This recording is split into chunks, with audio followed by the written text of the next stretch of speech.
আপনারা হয়তো সোশ্যাল মিডিয়াতে দেখেছেন যে একটি লোক দিনে দুপুরে কবর থেকে একটি মৃত মহিলার কঙ্কাল তুলে নিয়ে গিয়ে ব্যাংকে উপস্থিত হন। কিন্তু আপনারা জানেন কি লোকটির নাম কি আর কি বা তার জাতিগোষ্ঠী? তারা কেন আজও এতটুকু পিছিয়ে যে ব্যাংকের নমিনি হিসেবে নিজেকে প্রমাণ করতে কবর থেকে কঙ্কাল তুলে নিয়ে যাওয়ার মতো ভয়ানক ঘটনা ঘটায়?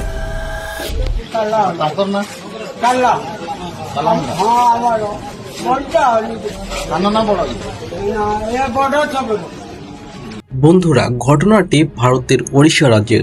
জিতু মুন্ডা নামের এক ব্যক্তি তার মৃত বোনের ব্যাংকে জমানো টাকা উঠানোর জন্য নিজেকে নমিনি হিসেবে প্রমাণ করতে না পারায় তার মৃত বোনের কঙ্কাল তুলে নিয়ে যাওয়ার মতো ভয়ানক ঘটনা ঘটান তিনি।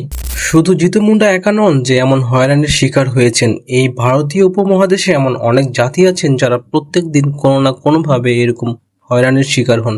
এরই মধ্যে একটি জাতি হলো মুন্ডা জাতি।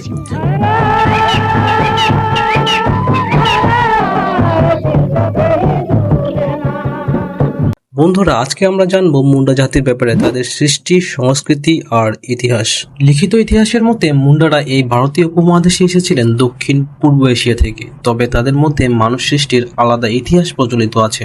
মুন্ডারা বিশ্বাস করেন যে তাদের সৃষ্টি হয়েছিল দুইটি পাখির মাধ্যমে। পৃথিবীর শুরুতে যখন চারদিকে পানি ছিল তখন সিংবঙ্গা দুইটি পাখি সৃষ্টি করেন এবং এই পাখির ডিম থেকেই মানুষদের সৃষ্টি করা হয়েছে বলেই তারা মানেন।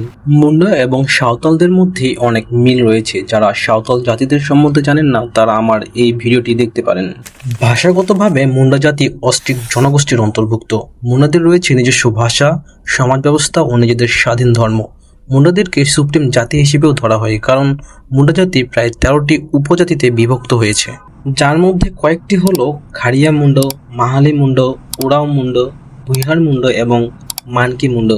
এই উপজাতিগুলো আবার টোটেম ভিত্তিক অসংখ্য সম্প্রদায় বা কিলিতে বিভক্ত। বর্তমান পৃথিবীতে প্রায় 40 লক্ষ মুন্ডা আদিবাসী রয়েছে, যার মধ্যে 60,000 মানুষ বাংলাদেশে বসবাস করেন। মুন্ডা আদিবাসীরা ভোজনপ্রিয় এবং মাংসভোজী।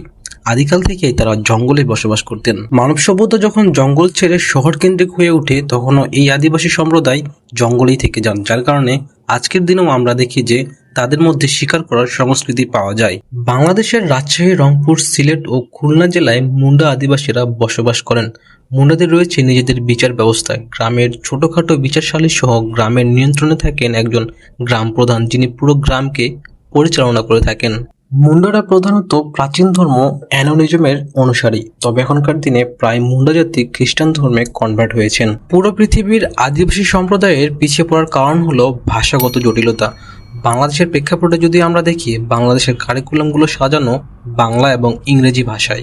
আদিবাসী সম্প্রদায়ের ক্ষেত্রে তাদের নিজস্ব ভাষা আলাদা থাকার কারণে একটি ছোট বাচ্চাকে প্রথমে নিজ মাতৃভাষা শেখানো হয়ে থাকে। যখন বাচ্চাটির বয়স 5 বছর হয় তার কাছে তার নিজ মাতৃভাষা ছাড়া আর অন্য কোনো ভাষার স্কিল থাকে না। কারিকুলাম বাংলা এবং ইংরেজি হওয়ার কারণে ওই 5 বছরের বাচ্চাকে আগে ওই দুটি ভাষা শেখা লাগে, তারপরই তার একাডেমিক জ্ঞান বাড়ানো লাগে। আর এই জটিলতার কারণে বাংলাদেশে বহু আদিবাসী সম্প্রদায়ের সন্তানেরা পড়ালেখা থেকে ছিটকে পড়ে যান। এরকমভাবেই অন্যান্য দেশেও আদিবাসীরা শিক্ষা থেকে ছিটকে পড়ে গিয়ে আজকের দিনে পিছিয়ে আছেন। আদিবাসী সম্প্রদায়কে এগিয়ে নিতে হলে লাগবে নিজ ভাষা শিক্ষা। আদিবাসী সম্প্রদায়ের জনগণরা দেশের ভালো সম্পদ হয়ে উঠতে পারে যদি তারা ভালো শিক্ষা পায়। ভিডিওটি ভালো লাগলে লাইক করবেন, আর আমার কোনো ভুল থাকলে কমেন্ট করে জানাবেন। নতুন কিছু জানতে পারলে আপনার বন্ধুদের কাছে শেয়ার করতে ভুলবেন না। সকলকে ধন্যবাদ। দেখা হবে নতুন ভিডিওতে।